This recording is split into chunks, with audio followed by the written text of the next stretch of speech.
subscribe, like, share, komen, dan aktifkan tombol notifikasinya. Terima kasih.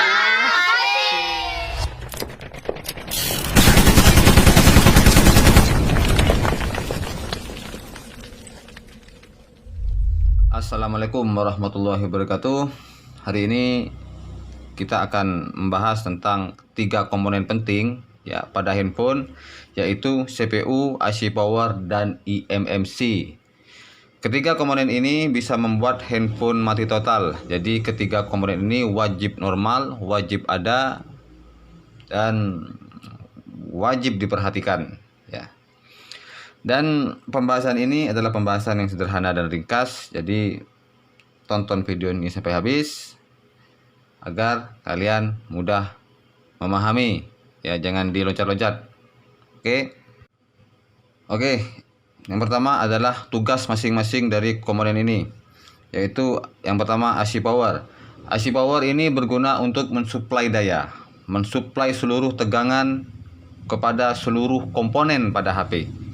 Ya, eMMC, CPU, kamera, touch LCD, audio, PA, RF, dan semua komponen IC, komponen UI interface, ya, UI interface seperti LCD, touchscreen, seperti speaker, ya, dan seluruh komponen IC, ya, Bluetooth, GPS, WiFi, cas, RF, PA, IC audio, dan IC lainnya. Semua distribusi tegangan itu disuplai oleh IC power.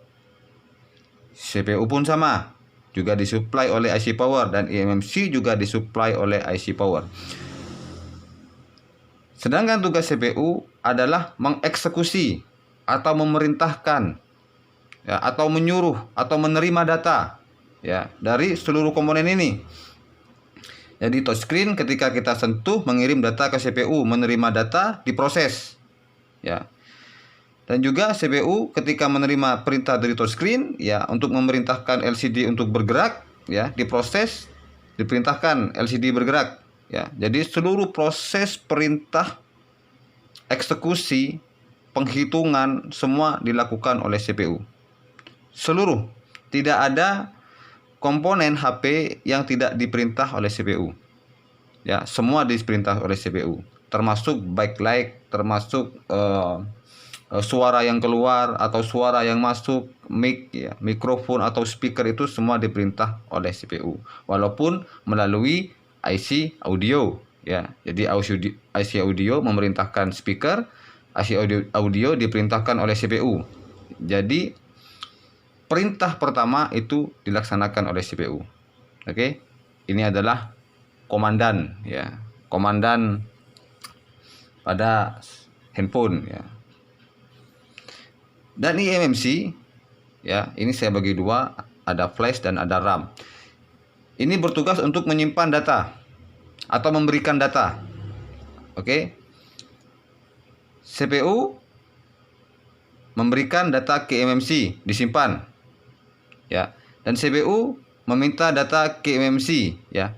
eMMC memberikan ke CPU.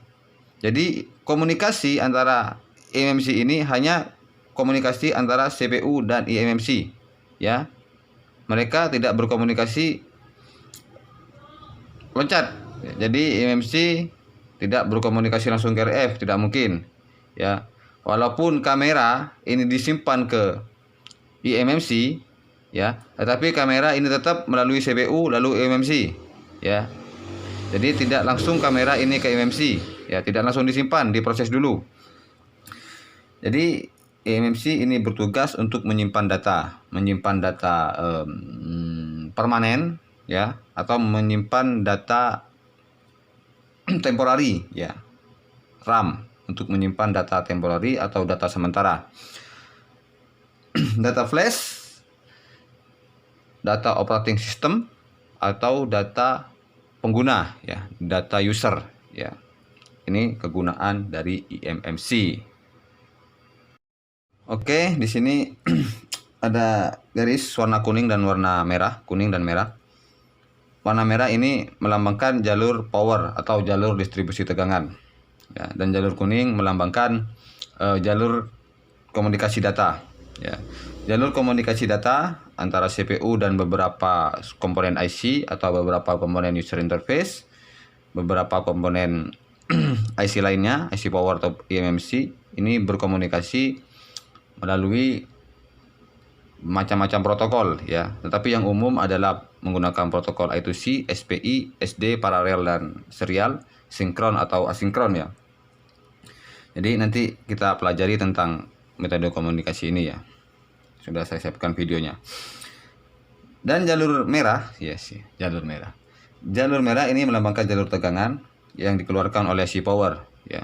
Tetapi IC power ini tidak moro-moro mengeluarkan tegangan, semua diperintah oleh CPU ya. Jadi mengeluarkan tegangan 1,2, 1,8, 2,2, 3,6 dan 5 volt ini 18 volt tidak ya. Ini dikeluarkan oleh IC lain. IC backlight namanya. Oke, walaupun ini gambar ini sederhana, tapi kita bisa mempermudah dalam menangani sebuah kerusakan ya. Contoh di sini LCD ya. LCD tidak hidup ya. Walaupun LCD itu normal, LCD normal, tetapi kita pasang ke baut tidak hidup ya. Kita tinggal bagi dua.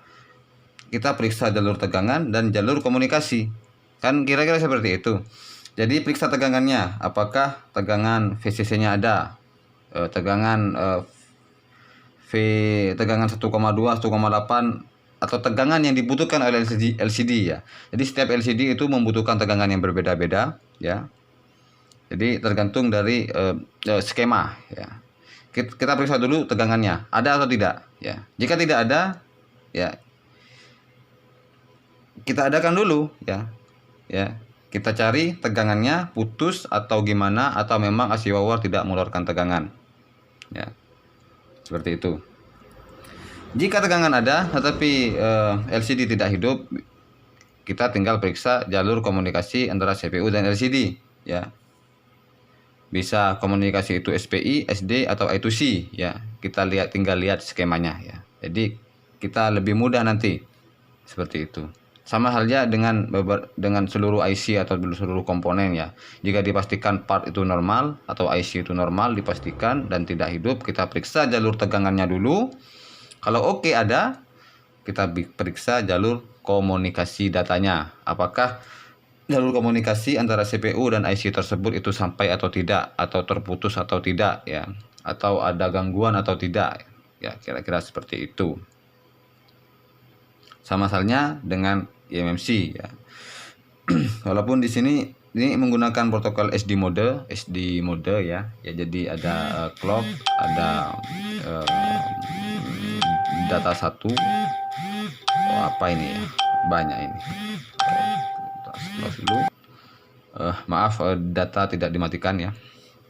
Jadi banyak WA masuk ini dan Facebook masuk. Sampai mana tadi sudah ya? Oh oke, eMMC ini menggunakan protokol SD ya, atau menggunakan protokol hampir sama dengan protokol ketika kita mengakses memory card, mengakses micro SD ya, sama menggunakan protokol SD protokol.